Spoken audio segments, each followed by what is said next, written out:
So it's going to be a struggle to get. I want everyone to have their say. We do have some time for audience Q&A at the end, but we will rattle through, and we've got lots to talk about. Not least an election and the need to stay relevant and the need to capture new audiences in an election. Already social media is blowing up. It's been an interesting campaign so far, and we have young people who are experiencing election for the first time and who are looking for news and looking for authority in their news. What I'd like to start with, if I can direct this at Anna J. and to Rich, is about how you stay relevant and how you continue to have impact in the conversation. How do you do that? Anna. Very confusing, two Annas.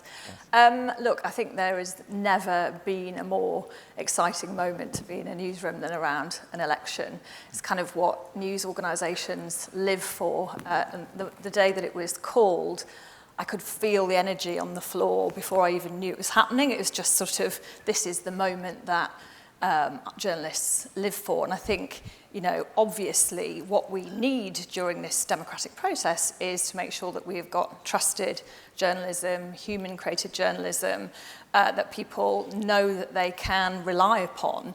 Yes, of course, people will be looking at different platforms and will be reading, lots of different kind of views. But I think we have to come back to what we do best. In terms of reaching people, of course, we at the Telegraph use lots of different channels, but I think reaching people beyond our normal platforms was something we started thinking about happily a few weeks before the election was called, and we actually just launched a daily podcast called The Daily Tea, which is really about giving access and insight into how we work as a newsroom, and I think people are kind of fascinated by that, because if you don't work in one and then you sort of see this energy and understand how we do things, it's quite compelling.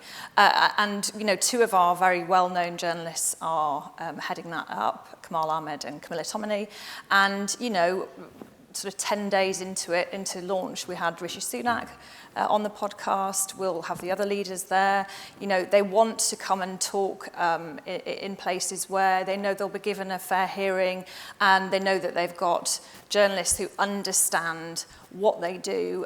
Will, of course, question them and make sure that they are giving a good account of themselves. But interestingly, the Rishi podcast particularly is worth a listen, because he actually, that's the most relaxed and sort of normal, honestly, that I've heard him.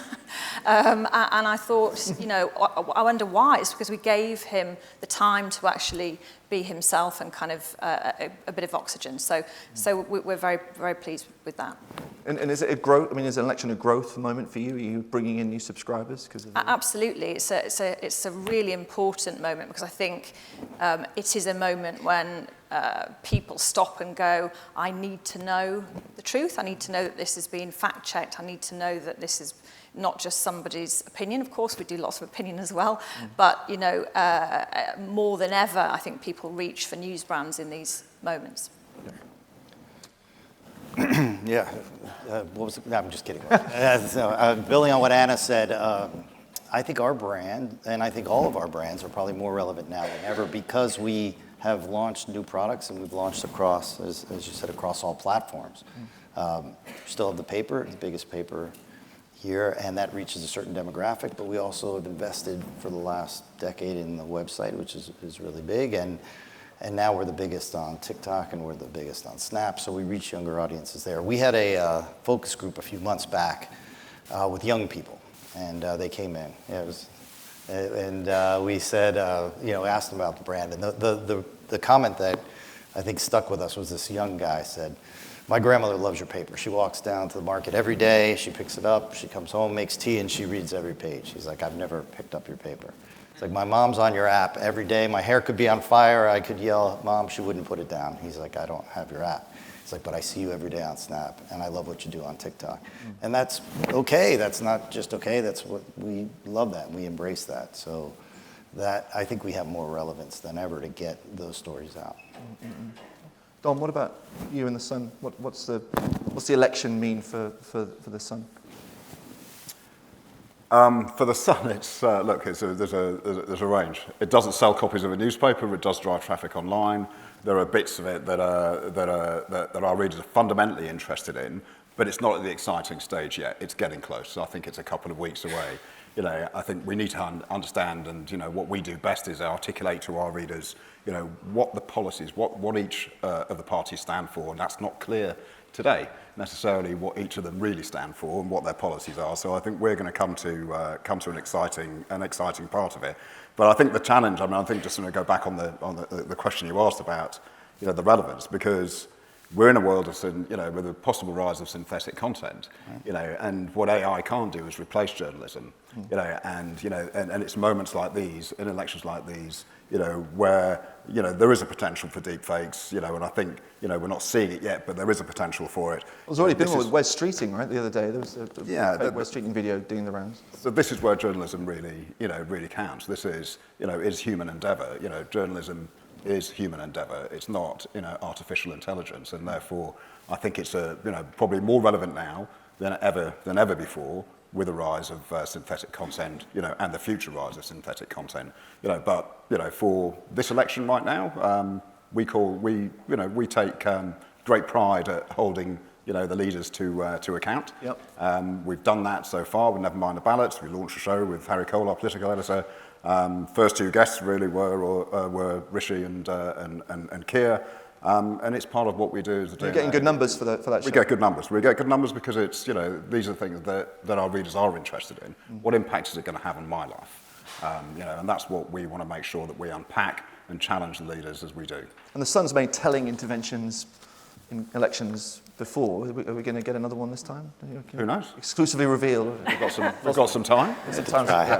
Before it gets to the sharp end. Can we talk about new audiences? Anna, what's The Guardian doing on that front with an election that's... Well, I think it's sort of really building on what everyone else has said. It's about having relevant reporting. I think there's a big belief that you need to report in London and Westminster, but you also need to get out and actually talk to real people and hear their stories. And that's where you really understand what's going on. I think it's about innovation in formats and channels, which, as everyone has said, it's really important that there's audio, it's really important there's video, it's really important that digital experiences feel up to date and engaging and live, and that they are kind of genuine destinations. And then I think it's about ensuring that the brand and individuals who represent the brand, but crucially I think the brand is sort of relevant across other platforms, because I think it's really telling your story, not just that the young man was experiencing you on Snap and TikTok, but that he understood that your brand also was a newspaper and also was an app. And I think if you have that commonality in the thread of the brand, that then allows you to have trust. And so therefore you can know that if you see something from The Guardian, on a sort of another platform, that there's a reason to believe in it and trust the journalism. Mm-hmm. On that trust point, what about disinformation? This election is prime time for that, and to the point that Dom made. Mis and disinformation are hardly new. Yeah. We just called them other things like propaganda or spin in the past. And clearly over the last few years, the rise of social media platforms has meant it's easier and quicker to disseminate it. The rise of generative AI in the last year has made us feel that there's a danger that it's so much easier to create it. We're going to be flooded with it. And that's something that we've at ITN have been raising to governments, to regulators for over a year now. And yes, there's a threat of deep fakes. And we have seen that not just in the content that we're having to look at, but potentially for our brand. So we have seen deep fakes of some of our presenters, which when you're based on authority and trust and impartiality, that does pose a threat. I think we're also worried about maybe the shallower fakes, that it's not a totally fake image, but it might be someone who is smiling is now scowling, and what that can do to the narrative. But it's part and parcel in our newsrooms to have to fact check, to look for that, whatever the story, whether it's an election or not. Channel 4 has a fact check unit, Channel 5 and ITV, it's just part of every day. But I think one of, sort of a couple of things we've raised on it, we feel it shouldn't just be left to news organisations to be sifting it. We need to be doing our original journalism. We need to be going out and having eyewitness interactions with people all around the country, that it can't just reside with us. And there is a threat. I think the statistic is something like 90% of all content on the internet will be synthetic by the end of 2026. That is a whole load of content.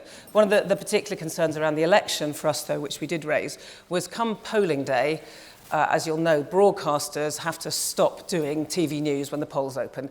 And all we can do is leaders voting and Labradors looking sad outside polling stations. Dogs outside polling stations. Exactly. It's a classic. So, we can't take it on. So if something emerges of Rishi high-fiving Putin and that's spreading, we can't counter it in the normal way we would on our bulletins. So there is a danger there, and we'll see. So far, there hasn't been very much. Is there a discussion? I mean, you'd obviously someone would have to counter it, right? I mean, if that's doing the rounds, then it's... Yeah, and we would be having to talk to regulators and look at that. But there's not that instant we can come in and counter it. So I'm raising it as a flag without necessarily having a solution. Right. What are you doing more broadly about protecting your output from this sort of, this sort of behaviour, this sort of technology? Yeah, in terms of AI, and we've all been discussing AI, we've all been using it for years, but I think generative AI has changed the conversation. A lot of the big deals, as you know, that you've seen, have been linked to text and LLMs and different news publications doing deals, mostly with Silicon Valley. We are in a slightly different situation because we have video, and we have a very precious archive of something like 1.5 million clips, and that has a real creative and cultural but also commercial value to us. So we've been looking at primarily protecting that and making sure that we can keep that and hold on to its value. So we have gone into a partnership, which I can announce today. Exclusively revealed with a company called Open Origins. And the first thing for us is about what we call anchoring the archive. I'll try not to go too techie, and in fact I won't be techie enough on this, but it just means effectively giving an ID to every video clip we have linked to the blockchain, so we can prove it's human-made and copyright compliant. And then that means we have an archive that isn't polluted with synthetic content. And as you'll know, AI generative models can't learn on synthetic content. They need that human-made content. So that preserves its value. But we're also now open for specific licensing deals around specific learning. So we're not handing the whole thing over to a company.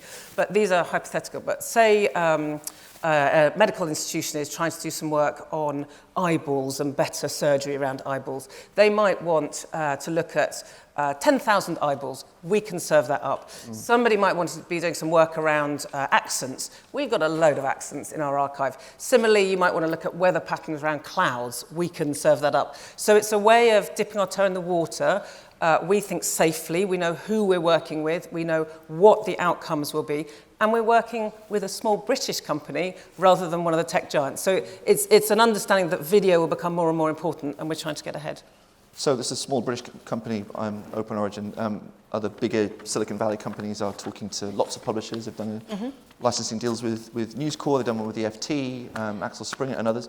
Anna, are you at Guardian talking to OpenAI or others? Yes, and the short answer is, would we do a deal? Yes, but only on the right terms and for the right value. And I think that that's easy to say, and it's very hard to actually deliver on, because without in any way wanting to diminish or underestimate the kind of potential opportunity and power of the technology businesses do seem to sort of believe that they're exceptional in a way, and that they don't necessarily have to pay for the things that have that everyone else respects, which is essentially kind of protected by copyright and protected, which protect the considerable investment that's gone into the creation of that content over sort of hundreds of years. And I think that sense of exceptionalism, they're very happy to pay for talent, and they're happy to pay for computing power, but then they don't want to pay for data. And I'm sure we'd all love to save, reduce our costs within our businesses by not paying for the things that are fundamental to the way that we run our businesses. It'd be lovely not to have to pay for web hosting. It'd be lovely not to have to pay for the print and paper. But that's not the way that markets work. And so I think that sort of establishment of a respect for copyright and the value that then gives to organizations which have invested so much money in the creation of that is a very important principle and sort of would underpin any deal. And I think that the only reason that we want to realize that kind of that fair value is so that we can invest in more quality journalism, which frankly technology businesses are going to depend on, and we all depend on as a society and, indeed a world. So I think it's very important that the framing of the deals is done in the right way, and that there is this fundamental respect for a copyright framework, which is what fundamentally protects the investment that goes into content and journalism. Are they receptive to that when you talk to them on that basis? We can come back to you. Yeah. Can I ask the three of you, I mean, Dom, News Corp's done a deal with OpenAI. Can you talk a little bit about how it will work and what the... No.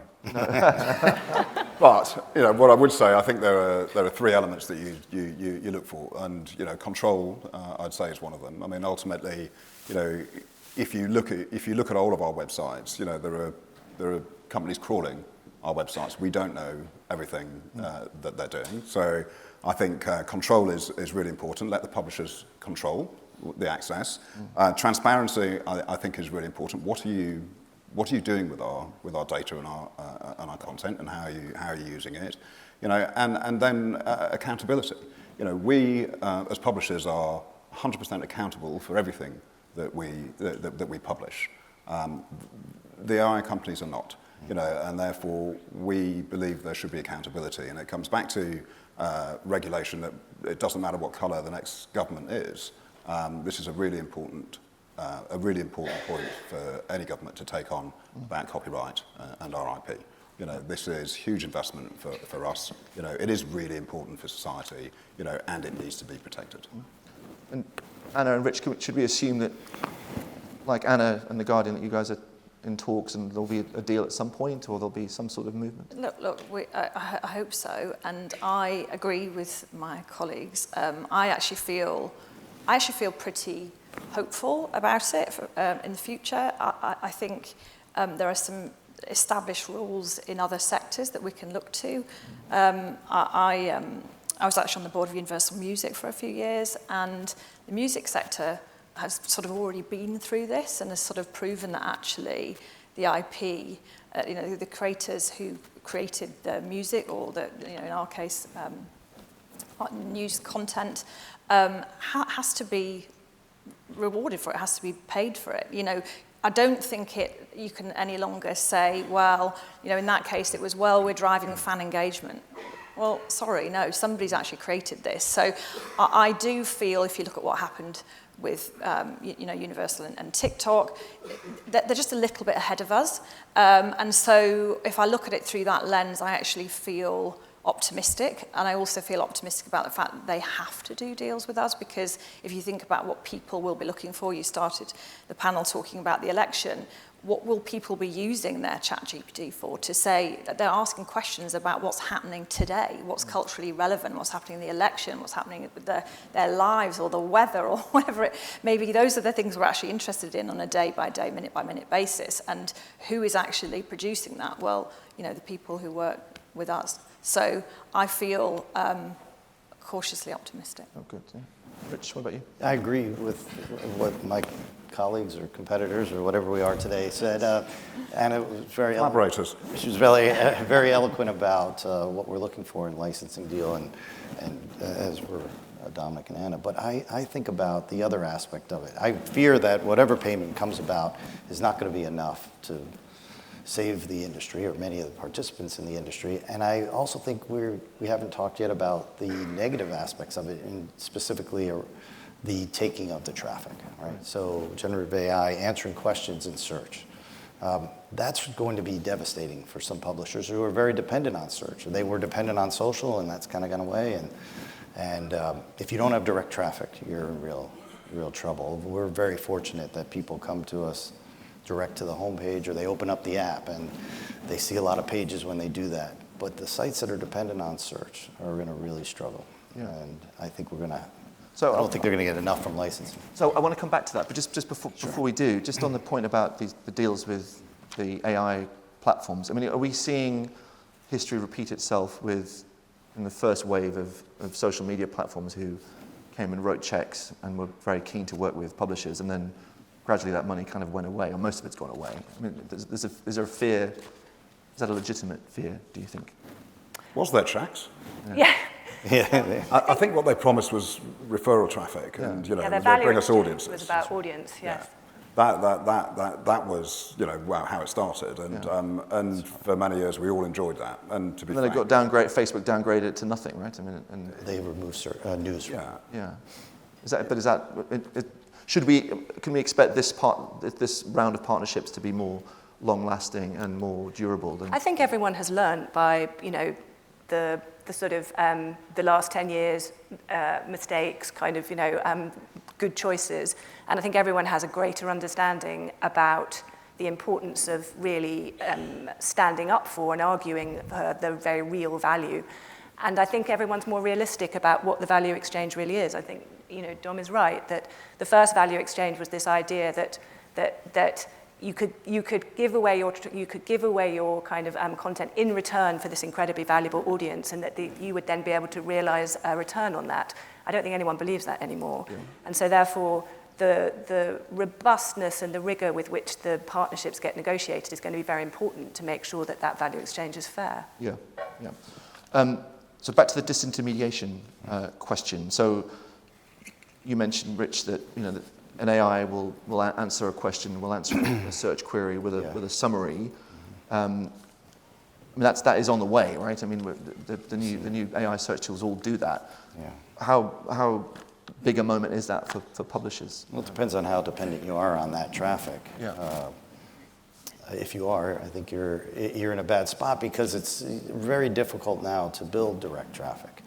It's probably more expensive than ever, probably harder than ever to get a new reader, and to get a new reader who becomes addicted, comes back every day. So it may be too late in that regard. I think you got to look for other ways to either have, as we talked about, have your brand be viewed on other platforms, or look for those things that are going to bring people back. And one thing we haven't talked about, a feature of what we do, I think, is community. These are not just comments at the end of articles, but forums and Q&As we talked a little bit about, where there's a reason to come to the site, because you're either interacting with the journalists themselves, or the guests, or other readers. Yeah. And that can be, that's direct traffic. Yeah. That could be very meaningful and very differentiated. Yeah. So there was some recent analysis, not from Enders, but said that Gen AI consumer search could reduce traffic to news websites by around 5%, with a corresponding fall in revenue between 8 and 14%, which sounds pretty ruinous. I mean, but search traffic is already down, right? I mean, search traffic is on the way down now, and people aren't being particularly bullish about prospects for search. I think we'll just have to look at all the platforms, and I think we'll also have to go back to looking at good old-fashioned brand campaigns. I think it's something that the media did more of in the past, and then there's just been a huge reliance for many years on Google. And of course that will continue, and we need to see what happens with this new sort of snippets thing they're rolling out. But I think we're going to have to look back at how do we talk about our brand, not just via search. So that's going to require investment, but hopefully we can reinvest in our journalism and in finding new audiences through being fairly compensated for having our news displayed, in snippets. So it has to be circular, I think.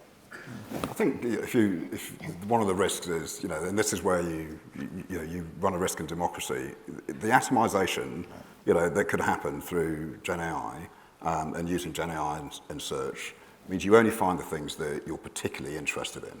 The beauty of what we've always done with journalism, is the serendipitous nature when you stumble across stories, that you didn't know you were interested in, and that's what we do best. You're letting you know about the things that you don't know about but are interesting, and you become more informed. I think one of the risks with Gen AI and its impact on search is that starts to disappear, that you end up with atomized content, which I think is damaging. I think the other side of it, from our point of view, in terms of search traffic, we all want more search traffic. That's the reality. Discoverability is important, but so is provenance. When you've created a story, your journalists were at the heart of that story. How do you ensure that you get provenance in that world, and prominence for a reward, therefore, for the generation of that story? And I don't think that doesn't exist today, and the danger is that gets worse in the future. But I think the biggest risk to it is the atomization of content and the lack of serendipity, and I think that is a risk to democracy because ultimately who's controlling that? And I want to jump in on that, and obviously very different for broadcast, but we have something really precious in this country across the board. And if you think of all the different things that we do and the choice that audiences have in this country and knowing what they can get where and what it's about, whether it's impartial broadcast journalism or whether it's come from trusted brands. And prominence is key in this. Now, whether that's through search or whether that's in a non-linear broadcast world. And we're delighted that the Media Bill has become the Media Act in time to be enshrined in law. But lots of talk of prominence for the PSB is fantastic. I think lots of thumbs up for that system in the room today. But for us as well, it's making sure that news has prominence within that world. And at the moment, you can switch on at 5 o'clock, at 5 or 6:30, ITV, 7 o'clock, Channel 4, and you can find trusted, impartial news. In a non-linear world, how can you make it that easy? How can we signpost? And I mean, that's our broadcast version of it. It's the same with search. And this isn't just us trying to hold on to legacy businesses. This is about audiences, readers, the public in this country. And we all need to work collectively. It's not just for us to work out some business model that continues to sustain it. So government took that seriously, right, with the prominent question after but years of prodding. Yes, and as everyone said, at last, 10 years too late. Yeah. But it's all now in the rollout of the regulation, and what does that mean in practice, and what does it look like? And certainly for us at ITN, it's thinking about news within that as well. Yeah. Is government taking seriously the AI threat to publishing into information? Big question. Big question. A newsmaking quote coming up. I mean, I think that there is more work to do to ensure that they do take it seriously. And I think we all recognise that the government has to balance the potential of innovation around new technologies and what that can bring, and across all fields, with the fact that there is a whole set of industries where, as we say, there's enormous investment has gone into kind of creating this body of content, which isn't just valuable because it's had investment, it's valuable to society and it's valuable to the maintenance of democracy. And so I think that kind of establishment of the right regulatory framework, which is partly about copyright, it's partly about transparency, and it's also probably about how you think about labeling content and information that is in some way synthetic, so that you help people navigate these environments. And it's not just through trusted brands, which is one way, it's also through some sense of regulatory defined labeling and transparency about where the content has come from and how it's been created. I want to make sure we get a chance for a couple of questions from the audience if there are any, so ready your questions. But before I do, I mean, just on the sort of AI generated versus human generated content, are we worrying about it a bit too much? I mean, do you think readers really care if something's written by an AI versus... I know what I think, but... I think they do. Yeah. I mean, well, I think most people at the moment don't really know, but I think they do. I think they care about provenance, and they care about this question of trust, and I think they will care very much about whether or not it's created by a human or a machine. Yeah. And I think in a world where you already have big questions about trust, and the whole liar's dividend is, well, you can't trust anything, then I think any signals or any indicators that can help you navigate that are going to be really important. And I think people will care. I think it depends. If it was last night's score, Arsenal beat Man City 5-1 or something, then, they may not care, but they may care about what unfolded in the game. But, so it depends. Certainly, as I said right at the beginning, AI can't replace journalism. You can't send AI to the front line. I think it's varying degrees, but ultimately people will care. And I think in a world of rising synthetic content, they'll care even more. And if they don't, then that's our responsibility, because we as news brands need to be better at making clear, the risks of what is out there, which is about, as Anna said, about us marketing ourselves better as well. But I think ultimately readers do care and will care more, in that future world that we're going to.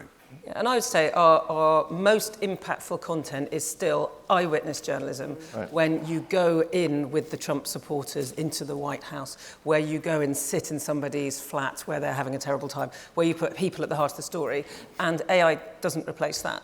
And that, again, that's not us being complacent. We watch that being consumed in vast numbers, and people want that. Yeah.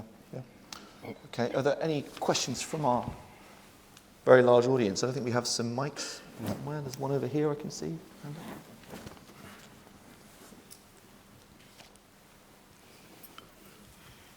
Thank you. Yeah, my name is Martin Lote.